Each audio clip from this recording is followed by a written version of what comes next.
He's not a bat, he's a man who fights crime. And we're gonna watch him fight for a minute at a time. With John and Niall and a guest who doesn't rhyme. It's Bat Minute!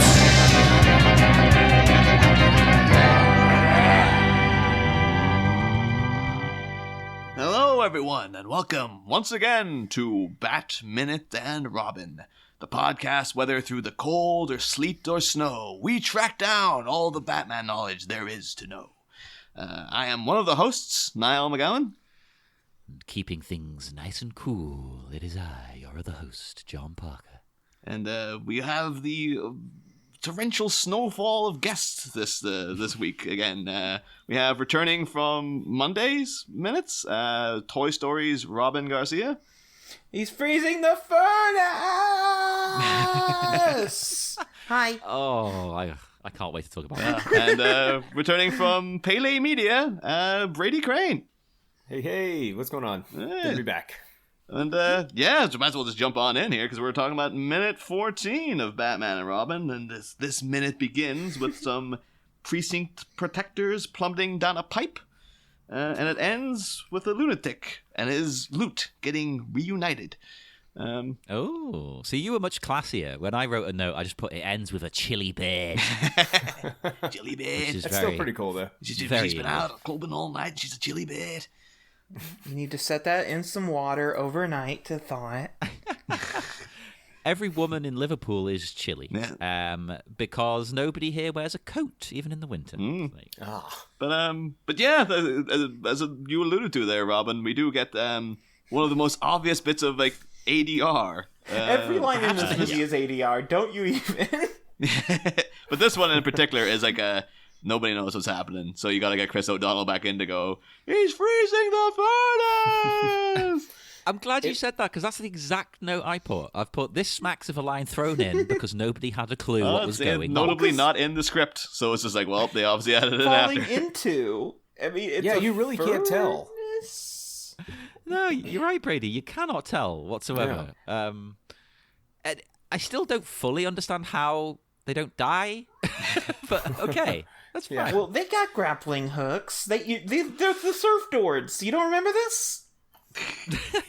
But even with a grappling hook, I get the impression this would not be a nice landing. No, not at all. No.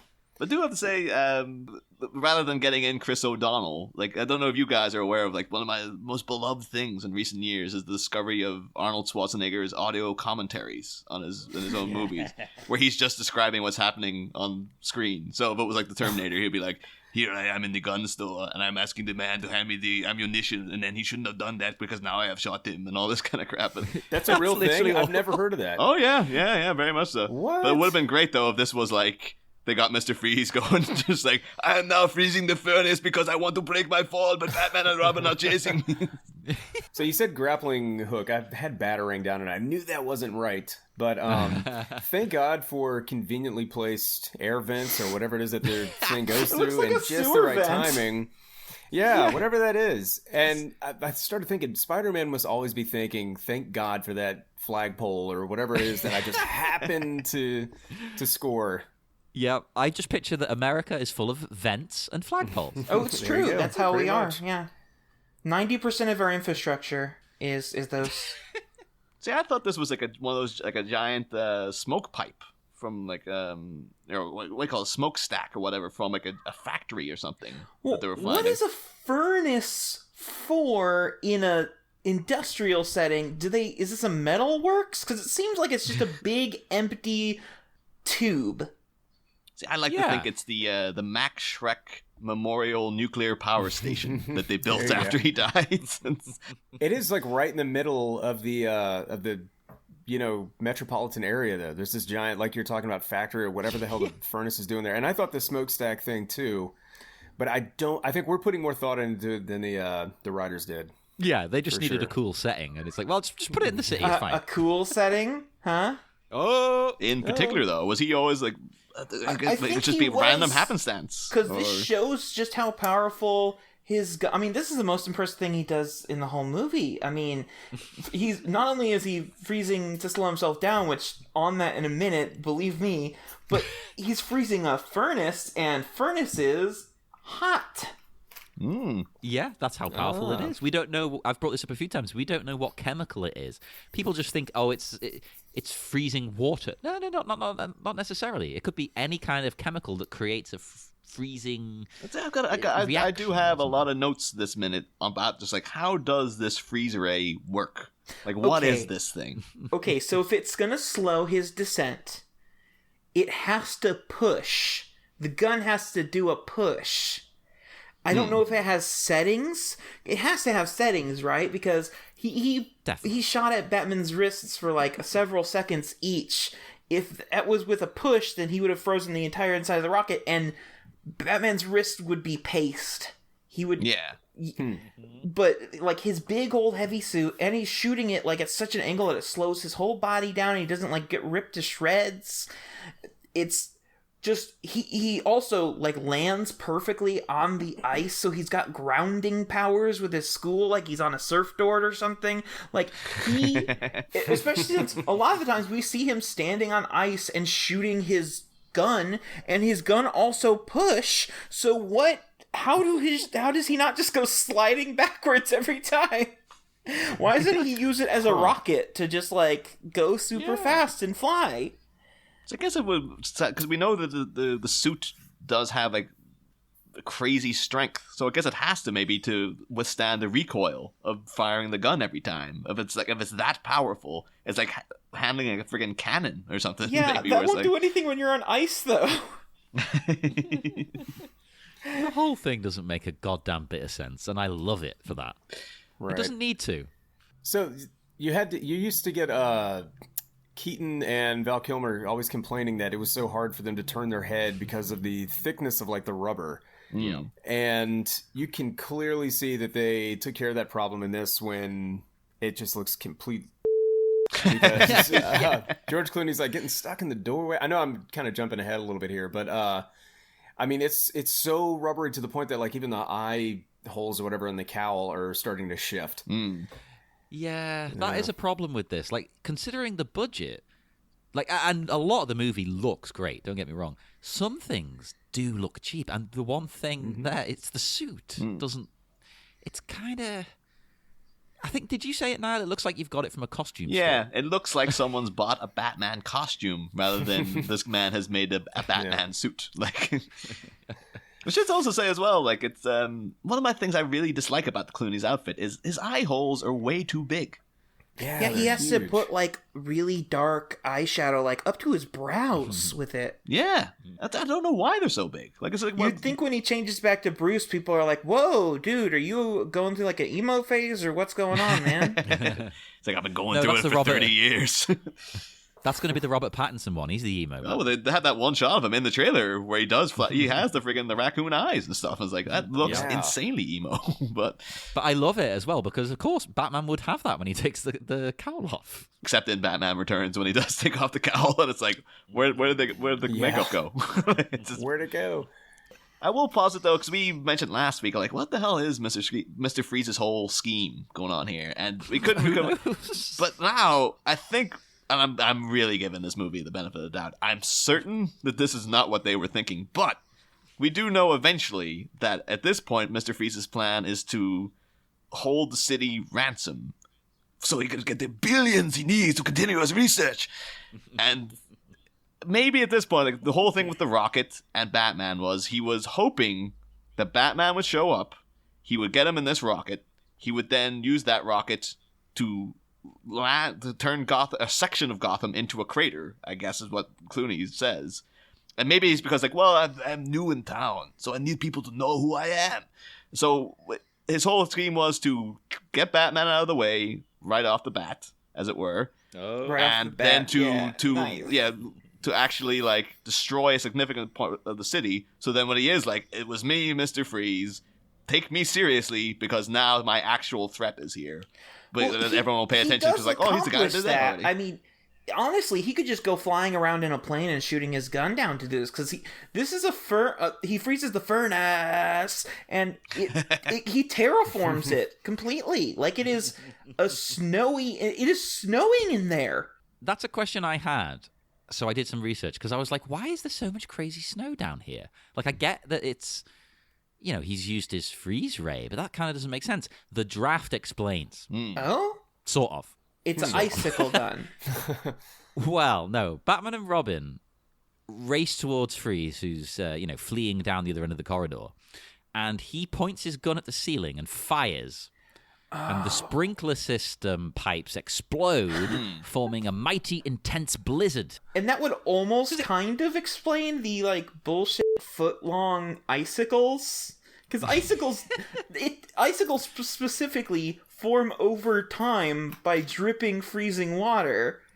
Yeah. I looked this up because, of course I did. The fastest an icicle can form in ideal conditions in nature is 1 centimeter per minute.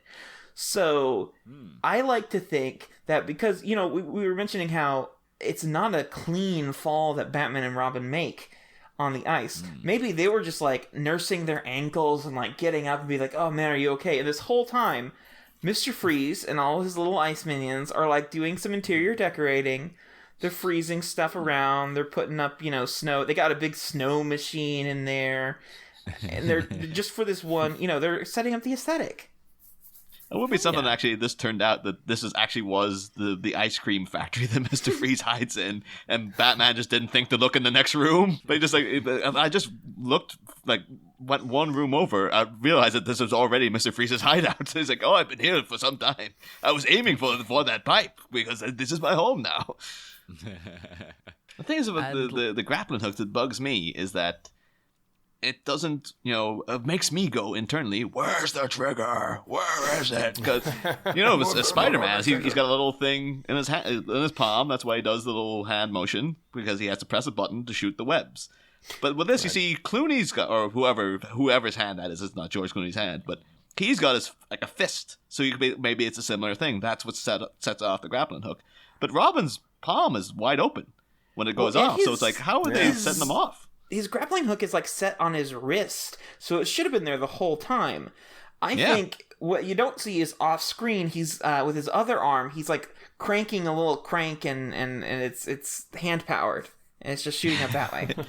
Should note though, one thing that's in the comic adaptation, which was written by Denny O'Neil, the great Batman writer, but Denny O'Neil had to come in and write the comic book adaptation for this.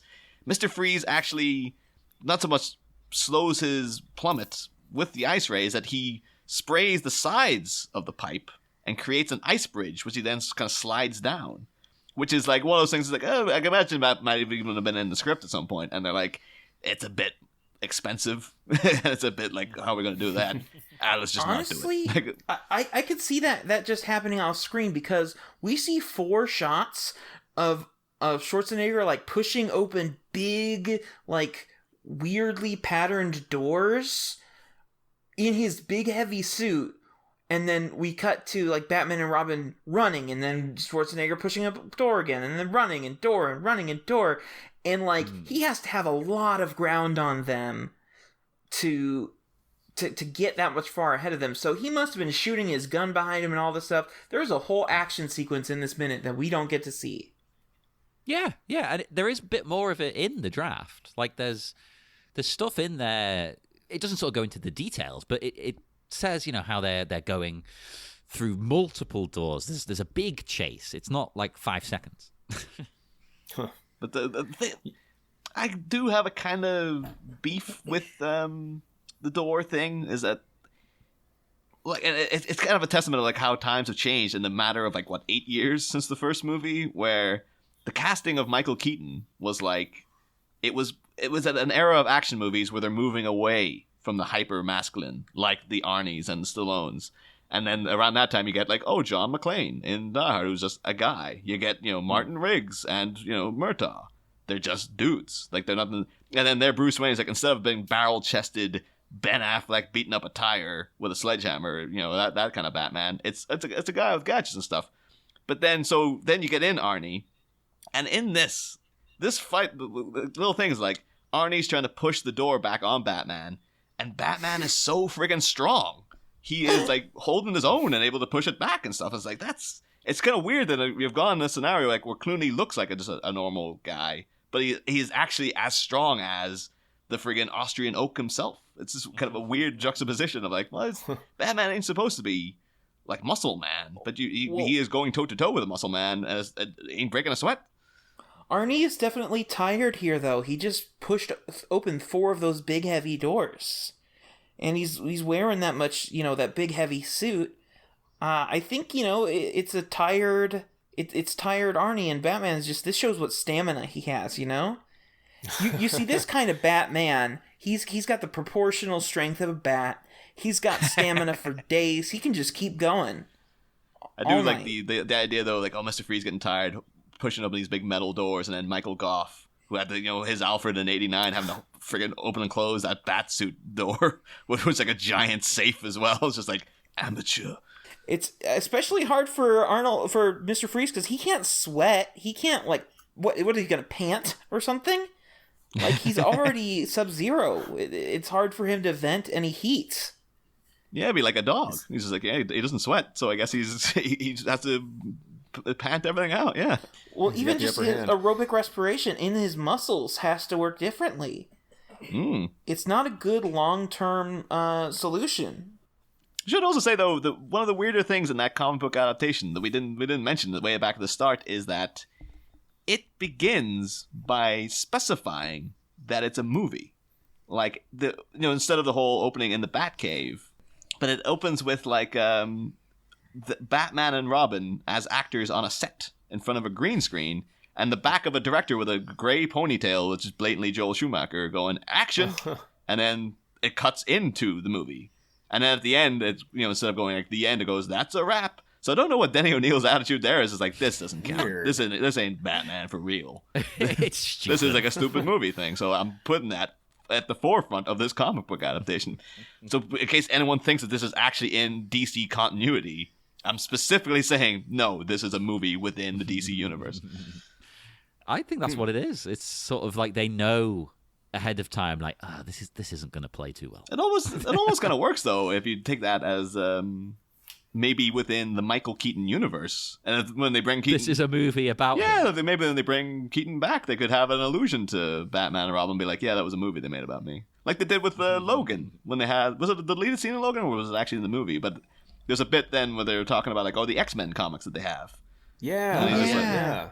That was kind of cool. Yeah, so you could do something like that, where like, oh yeah, that give a nod to Clooney and stuff, but be like, yeah, that was just a silly movie they made about me. That doesn't count. So wasn't in Batman Returns there was some deleted thing about how there's a Batman store where they sell Batman memorabilia? Yeah. There's one in every mall now. Yeah. I think that was a big. After then, Batman's framed for murder, it gets turned into like the Turtles shop or something. They switch it up and start putting up different. They put up like Simpsons merchandise or something. Weird. We haven't mentioned it yet, but Robin here, he leaps to take down the villainous Iceman, but he gets frozen solid. But he leaps so poorly. Ooh. He's jumping like he's gonna slide tackle him. But face first, like into he's so low to the ground. Yeah. He's gonna hit his ankles.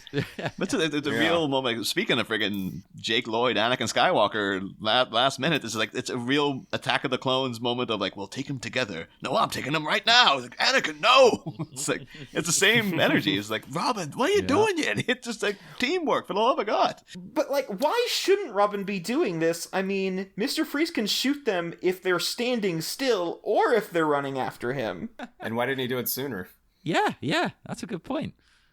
Like, I thought Dick Grayson was going to be around for a while because of the name of this movie, but I guess not.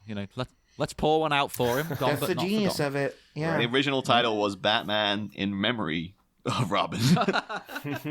Batman and Icicle. They just thought this would subvert expectations. They've done The Last Jedi.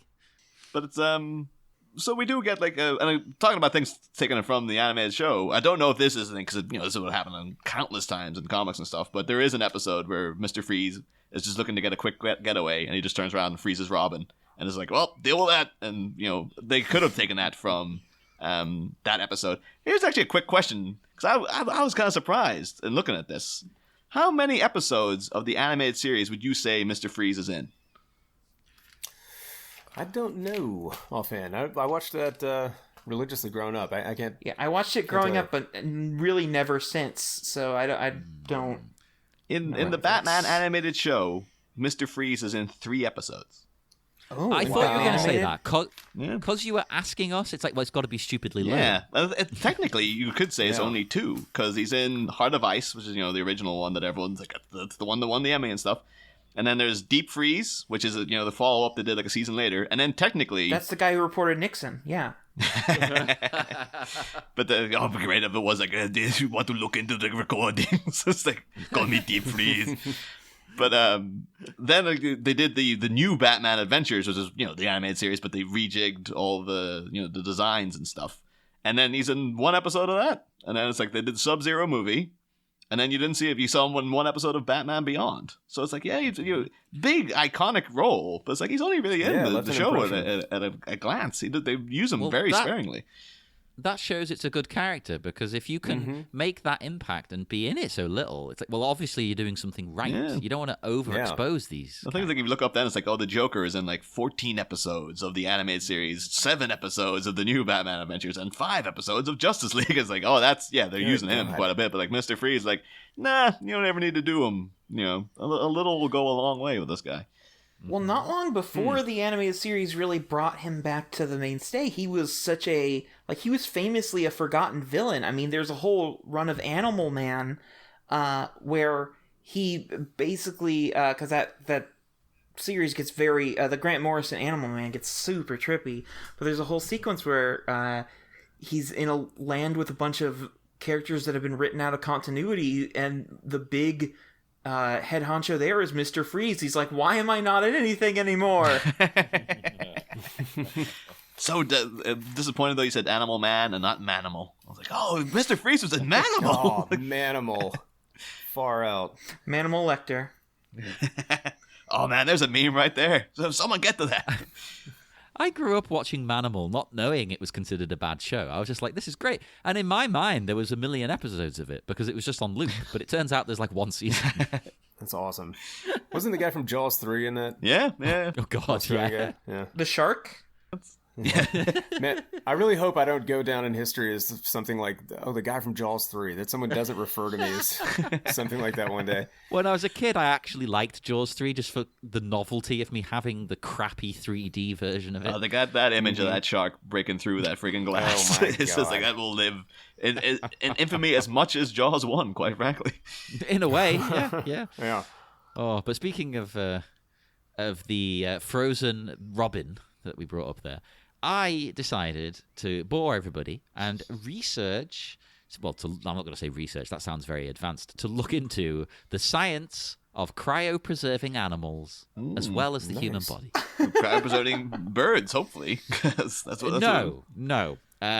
Basically, it's a very complicated thing. There's an Arctic ground squirrel found in Alaska, and when snow comes, this animal freezes over, literally. It completely freezes, and it will remain that way for 9 months. And it's fine afterwards. It just thaws out. So they do research on this animal, like, how does that work? And, wait, 9 months out of the year, or like in its life?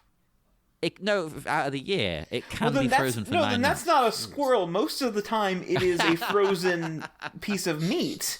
Technically, it's more often frozen than it is a squirrel. Jesus. Yeah, keep going, Jonathan. It can be. And then there's a wood frog as well, which is known for being able to survive frozen at subarctic temperatures for several months as well. Not quite 9, but it can go on and on. So I have quotes from scientists here. They've said one of the big problems with low temperatures is that the water in our cells can freeze and thereby rupture the cells. So we are left with the option of adding an agent. This is the way to do it to a human, that will lower the freezing point or in some other way prevent ice crystallization within the cell. Good This God. is from David Denlinger. He's an entomologist. He's some scientist from Ohio State University. So how do animals do it? their body produces a special antifreeze protein, which allows the insides to remain unfrozen. So their innards are completely normal. They're just left intact. It's bizarre. And it stops the cells bursting open because you would just burst like a balloon. Well, I looked a little into the same thing, and it's interesting because we can do that with water as well for cryopreserving humans. The problem is that all the chemicals that we can use on the water are incredibly toxic. Yeah. So it's not even really considered a real science in some ways, because there's no way of doing this at the moment. I'd volunteer for that.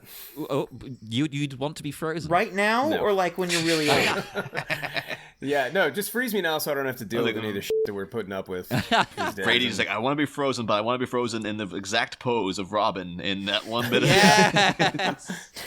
put on a cape and just leap. Just leap kind of to the ground, like I'm trying to go home and beat the umpire. Yeah. See, I don't have a problem with people who do want to be frozen in a way. It's a tough one. I don't like people being exploited. But at the same time, if they're cool with it and they're like, so to speak, and they are like, well, there might not be any hope, but there might be. So screw it. I get it. There's it's quite big still in, not big, not hugely popular, but, there's a lot of cryopreserved people in the US and Russia. In the US, there's a company, Alcor, who have 156 people at the moment cryopreserved. Oh. And in Russia, Cryorus has 58 as of the article, so it's probably more now. Even though scientists have said, well, there's no evidence that this will work, they're just like, it might work. It all just reminds me, though, of that incredibly dated South Park episode now, where Cartman is waiting for the Nintendo Wii to come out. Yeah. And he just can't wait the other 2 weeks or whatever it is, so he tries to freeze himself and successfully does so by just sitting in the snow for a while, and then he wakes up in the Buck Rogers 2050 or whatever.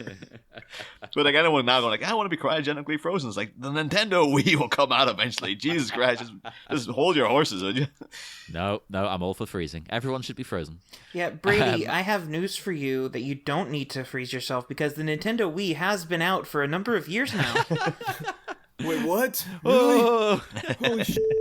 Well, right. listeners, let's all chip in. Let's all send in some cash to our PayPal, and we can buy Brady a Wii. New Patreon goal. That's the whole reason I'm here. Yeah. Well, I looked into how it works as well, like the process. Briefly, I'm not going to go full detail. It's you'll be breaking bored. down. Well, this equation of E equals dash 75. You could find that kind of info. It's like, no, this. Not only do I not understand this, it'll be boring. So, in a nutshell, first you need to be declared legally dead. Right? You can't do it prior to death because that's illegal. That's killing you. So only then can a cryonics company start working on you. And as soon as you expire, doctors have to place your body in ice until the technicians arrive. So somehow that prevents degradation, even though, I don't know. Surely you have to be a cryonic expert, but no, apparently not. From this point on, blood will be drained from your body and replaced by an organ preservation solution, followed by cryoprotectants. Yeah, lovely. And they are a concoction of different chemicals aimed at protecting your cells from the damaging effects of the cold that I mentioned. And the basic idea is that the solution will prevent crystals from forming and damaging the cells and tissue. Because normally that's what it would do. It would just completely destroy everything. Now, like the wood frog I mentioned, it aims to keep your insides unfrozen. But according to experts, this is quite difficult because, it involves a lot of organs and complex structures. And a quote from that scientist I had there, too many. He says, all sorts of organs must be thawed without injury, brain and nervous connections must all be functional, as well as all other systems such as circulatory and, I can never say this word, excretory systems. Really an impossible task in my view, he says. Is keeping your butthole from freezing too bad? Yeah, we all know that's a real pain. You don't want a frozen butt. Well, That's the big thing that's facing cryonicists now is that your butthole really resists freezing. Yeah, and if you got unthawed, imagine the real nuisance a frozen butt would do. Your butt would still be frozen. Sit on top of the oven for a couple of hours every time you want to go for a poo. It'd be terrible. Well, here's a question though about in line with that, because this might be leaking over into the next minute a bit too much, but like they do specify you have 11 minutes to thaw the bird, but it's like when Robin gets frozen. Are his insides frozen as well? Because the thing is, 11 minutes, you would suffocate in the ice. You'd be dead long before then. He's in water. He's underwater. Yeah. It's like, unless there's it specifically leaves the nostrils unfrozen, unless it somehow freezes your insides as well, so it completely just little spirals that go up to his nose. But then even at that as well, it's like, even the shock of just getting frozen would probably send his heart into overdrive. He'd probably be panicking so much encasing it, he would be dead by the time he got out. So it just seems like, I don't know, unless it goes down through your system and it freezes everything inside you as well.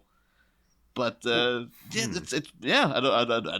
sure we're definitely not supposed to be thinking about that when we're watching the movie, but. It's like, how the hell does this gun work? How does this flash freeze business actually... it does a couple of things besides even just perfectly preserving Robin, because it doesn't push him. He's get pushed. Right. It's not on the push setting anymore, and it makes the perfect amount of ice to keep him suspended in the air exactly where he is. So in its setting, it has to calculate how far from the ground he is, because if they're just going to freeze Robin, then he should still have the momentum he has, or, he might be pushed, but he's still in the air, so he should, fall down and shatter. Did you ever see Arrival with Charlie Sheen? Oh, no. When you said Arrival, I thought you meant the Denis Villeneuve film. Not quite. It's maybe The Arrival, I don't know, but if I'm not mistaken, it's the same movie. The dude gets his arm, the bad guy gets frozen in a bunch of ice. I can't remember. Kind of like in the end of Terminator 2. Anyway, he reaches out and grabs somebody, and they just break his arm right off, and it just shatters right off. Ooh. So whenever you said that, it brought that image into my mind that I saw entirely too young. The thing is that kind of reminds me of one of my notes for this is when there's something that goes over and stay cool, bird boy, snaps the diamond out of his hand, his whole freaking hand comes off. It's like, oh God, damn it, I didn't see that coming. Is bird boy an established insult? Have you heard anyone be called bird boy before? Is this a mean thing that I should be looking out for? Is if someone was gonna misgender me and call me bird boy, is this something I should be looking out for? Do people call people bird boys? So I think it's a Victor Fries thing, because later on he was all plant lady, vine girl, give me the diamond garden gal. He actually never learns Batman's name. He just calls him Batman, and he's like, yeah, you're right. He's a bat and he's a man. By default, I didn't realize. And he mentions 11 minutes earlier. You have 11 minutes. That's in this next minute. Correct? That's next minute. Okay, because I was wondering why 11. Did I miss something? Because that's how long it takes to watch an episode of SpongeBob, but we'll get into that next minute. Okay. It is very precise. I don't know why 11 specifically. Maybe there's some science behind that. I doubt it. Robin, I have expected you to know that. I apologize. I did do another little bit of research. I got another quote, actually. Because the big question, of course, is do these solutions they pump into your body, do they work? No one's tried it, I don't think. Well, they have. They've unfrozen people already? Someone was like, hey, freeze me for a week? Were they trying to get the Wii? But they can determine whether they've damaged your cells, you see. So the proponents of cryonics say, yeah, they work. They work. But experts outside of that doubt it very much. I have a quote here from Dr. Kenneth Story, a physiologist at Carleton University. He works at Woodford. Story, yeah, good guy. You know him well, you know him. Now he says, the solutions are ineffective to prevent freezing damage. The solutions do not penetrate the cells or solve damage. Frozen cells, tissues, organs cannot be fixed. And I love this. They are hella dead and scrambled. Oh, is that a scientist trying to be cool with the kids? Yeah. See, but, okay, they're hella dead, sure, but that's in now time science. In future time science. That is the thing. Question That's mark? the one thing that I side with the cryonics people on, as crazy as they are. It's like, well, you know, people used to think like a car couldn't go over like 100 miles an hour. It's like, no, you'd die. Yeah, your uterus will fall out. Of course. You know, Those they didn't think you could trains. fly and all this kind of stuff. So who knows? Who knows? We'll find out. What do you guys though think of how this freeze ray actually works though? Because it seems like, and there has been, I've done some research into this, but it's like, you know, in the old '60s show, it was basically Mr. Freeze had essentially a fire extinguisher. It would just shoot out a load of like, you know, white gas. And then it would that's why he cut shot to... into the furnace. But then it would cut to like, you know, Adam West standing still, and they put like a little blue animation around him to make it look like he was frozen and stuff. But this is like, you can see, and they did have, for the purposes of, you know, being on set, Arnie is shooting out CO2 out of the gun, and they're adding in like a little CGI on top of that. But like, if you have then, you know, say that it was like, you know, liquid nitrogen or something, some kind of solution that's in this gun, there's no tank or anything. There's nothing there to hold that much of it. So it's like you'd run Isn't out it of it made really, of really diamonds quickly. or something? Well, that's It's the thing. I mean, it seems to be diamonds. it's all like, yeah, like, you know, it would seem like it's like maybe he's spraying them with something and then using the laser elements of it through getting filtered through the diamond somehow, and then that's freezing the solution he coats them in, or he's actively freezing the moisture in the air around people, and that's coming through the diamonds or whatever. Because you can see at the base of his gun there is a little thing with diamonds encrusted on it, so that is in there, you know, in some level. But I think I figured it out based on what you just said, okay? Because you said it's like a laser. Lasers shoot hot. This shoot cold. Instead of shooting hotness at you like with a laser, he just shoot hot. Or he shoot cold. He shoot cold. there is a thing called laser cooling. Lasers can be used to cool down things. And I actually got a little quote here from someone called the Cosmic Chemist, who looked into how Mr. Freeze's gun would work. Isn't that a Batman villain? The Cosmic Chemist? But it's weird because he shows you a laser cooling lab, and it's all like, you know, the insides of it, they're all neon blue. It looks like Mr. Freeze. Like, it's like, oh, it actually is all that color and stuff.